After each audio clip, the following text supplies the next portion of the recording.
Hi అందరికీ ఎట్లున్నారు అందరూ. ఈరోజు నేను ఫిష్ కర్రీ ఎట్లా వండుతా నా స్టైల్ ఉపయోగపోతున్నాను. అంటే ఒక్కొక్కరికి ఒక్కొక్క different style of curry making ఉంటుంది కదా. సో ఇంకా నా స్టైల్లో నేను ఫిష్ కర్రీ ఉపయోగపోతున్నా.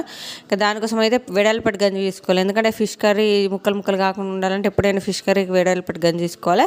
ఆ గంజిలో కొంచెం ఆయిల్ వేసుకొని జీలకర్ర వేసుకొని జీలకర్ర కొంచెం బ్లాక్ అయిన తర్వాత ఆనియన్స్ వేసుకోవాలి. సో నేను అంటే ఫిష్ కర్రీకి అయితే మెయిన్ మసాలా ఇది, దీంతోనే టేస్ట్ అంత వస్తుంది.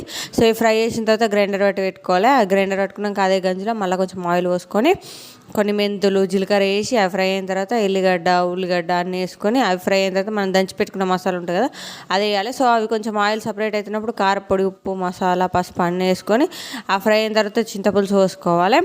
చింతపులుసు మరుగుతున్నప్పుడు అలా ఫిష్ పీసులు వేసి ఫిష్ పీసులు కొంచెం ఉడికించుకుంటే మస్తు టేస్టీ ఉంటుంది. ఈ ఫిష్ కర్రీ ఎప్పుడైనా మనం వండుకున్న వెంటనే తిన్న కన్నా కూడా ఒక 1 అవర్ 2 అవర్స్ ఆగి తింటే మస్తు టేస్టీ వస్తుంది, మస్తు యమ్మీగా ఉంటుంది. సో ఇంకా మీకు ఫుల్ వీడియో కావాలంటే కామెంట్ చేయండి. సో సబ్స్క్రైబ్ చేసుకుంటే మర్చిపోకూడదు.